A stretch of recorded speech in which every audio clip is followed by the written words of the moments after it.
36 days काफ़ी excitement है trailer देखने के बाद ही लोगों की। ये नाम ही काफ़ी कॉम्प्लिकेटेड है 36 डेज, तो लोग जानना चाहते हैं ये है कि इसके बारे में। 36 डेज 36 दिन की कहानी है।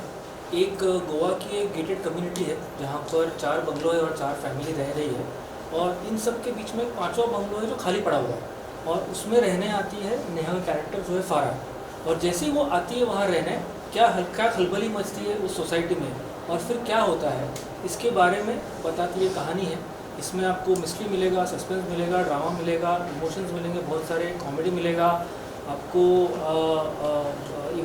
सैडनेस मिलेगा, थोड़ा सा साइकोलॉजिकल हॉरर मिलेगा थोड़ा सा। तो ऐसे पूरा ही बुफे लगा हुआ है, आप जो चाहिए आप फ्लेवर ले सकते हो।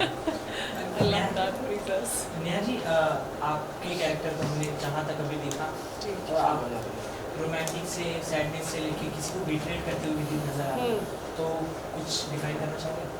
थ्रिलर है, जैसा कि अभी विशाल ने कहा कि बहुत सारे एलिमेंट्स हैं इसमें। तो फारा के कैरेक्टर में मैं यही कहूँगी कि एक एक लेयर उसका पील होता जाता है, हर एपिसोड में कुछ नया आप डिस्कवर करते हैं। आप सोचते हैं कि चलो फारा ऐसी है, फिर कुछ और होता है, फिर आपको पता चलता है अरे फारा ऐसी है, फिर कुछ और। तो मतलब शुरू से लेके अंत तक आपको पता नहीं कि फारा कैसी है।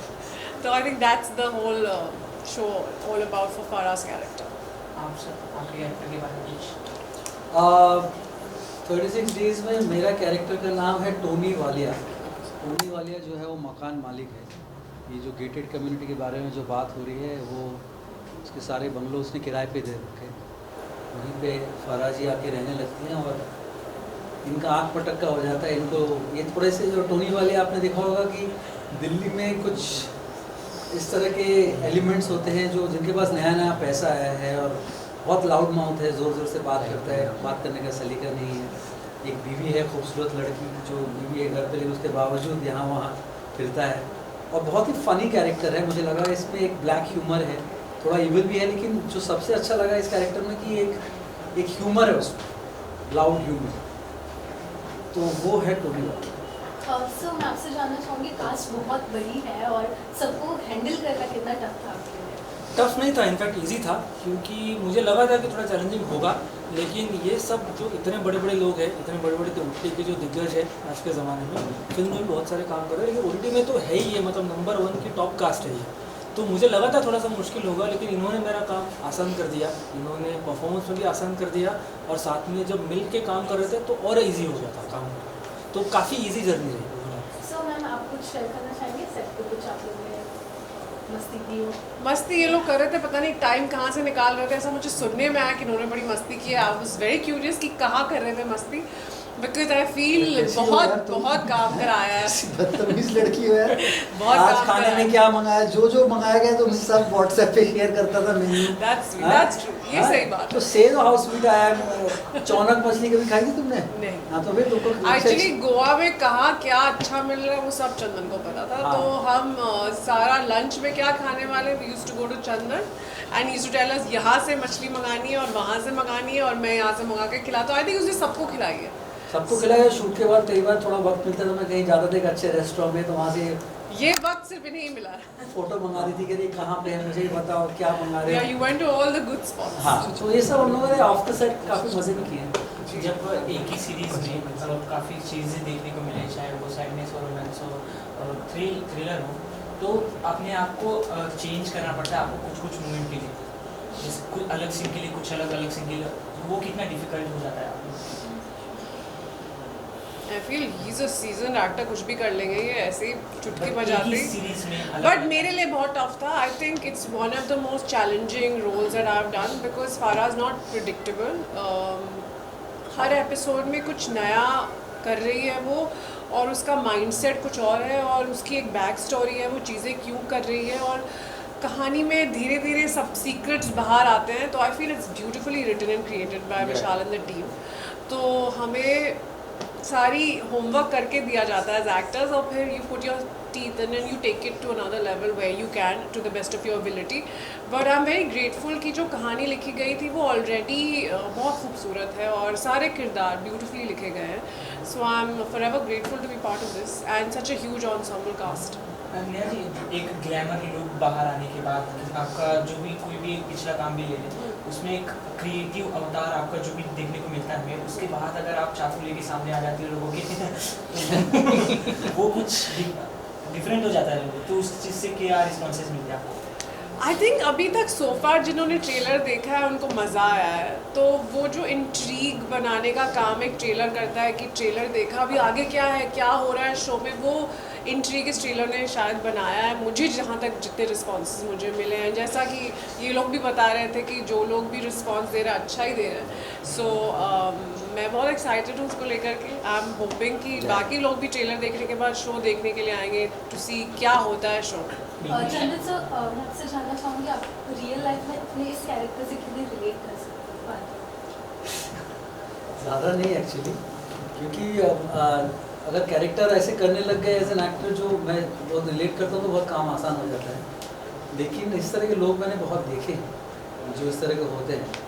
मतलब मैं जब कॉलेज में था तो मैं ऐसे कुछ किरदारों से मिल चुका हूँ, तो मैं ज़्यादा रिलेट नहीं करता हूँ। लेकिन वही मज़ा है करने में कि जब आप रिलेट नहीं करते हैं तो उन चीज़ों को फिर आप ढूंढते हैं, देखते हैं, डायरेक्टर आपको आइडिया देता है, राइटर जो आपको स्क्रिप्ट देता है, को एक्टर्स, तो उस हिसाब से मेरे लिए इतना रिलेटेबल नहीं है रियल लाइफ में ऐसा। आप दोनों से जानना चाहेंगे कि आप लोगों के प्रीवियस काम को जब अच्छे रिस्पॉन्सेज मिलने लगते हैं, अच्छा प्यार मिल जाता है, तो आगे के काम को लेके आप लोग कितने ज़्यादा सीरियस हो जाते हो कि ये जो हमारा बना हुआ है प्रीवियस काम का इफेक्ट वो बरकरार है? बिल्कुल, बहुत ही रिस्पॉन्सिबिलिटी एज अ डायरेक्टर मैं बहुत रिस्पॉन्सिबिलिटी लेता हूँ अपने आप पे, क्योंकि मैं ऑडियंस का टाइम और अगर थिएटर में फिल्म हो तो उनका पैसा दोनों ही लेके मैं उनके 2 घंटे ज़िंदगी के ले रहा हूँ, उनके कुछ पैसे ले रहा हूँ। तो मेरी जिम्मेदारी है कि मैं उनको अटेंड करूँ, एक अच्छी कहानी बताऊँ, जितना मेरे से हो सकता है to the best of my ability मैं अपना 500% डालूंगा। बाकी ऑडियंस की पसंद नहीं पसंद उसको मैं कंट्रोल नहीं कर सकता, लेकिन मेरे लिए बहुत ज़रूरी है कि मैं जो भी काम बाहर रखूँ वो बहुत ही मैंने पूरा 500% डाला हूँ। जितना मेरे से हो सकता है मेरी कैपेबिलिटी के अनुसार मैंने सारा उसमें डाल दिया, बहुत ज़रूरी है। सर? हाँ बिल्कुल, जैसे अभी विशाल सर बोल रहे थे, रिस्पॉन्सिबिलिटी तो रहती है।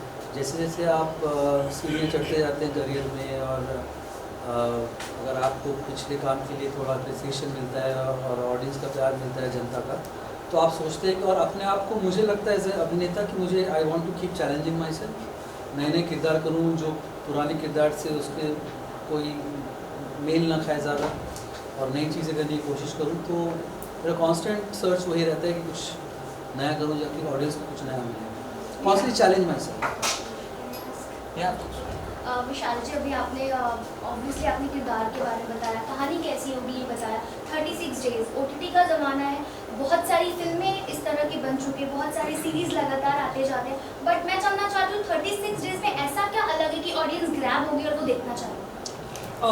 36 डेज थ्रिलर है, लेकिन ये एक जो एक टेम्पलेट बन चुका है कि जहाँ हम इन्वेस्टिगेटिव थ्रिलर करते हैं, क्योंकि मर्डर हुआ है और पुलिस आती है और तहकीकात होती है और फिर विटनेस पता करते हैं, या तो फिर कोई दूसरे तरीके की जो टिपिकल थ्रिलर्स जो आजकल चल रहे, एक टेम्पलेट चल रहा है, उससे ये थोड़ा सा ब्रेक करता है।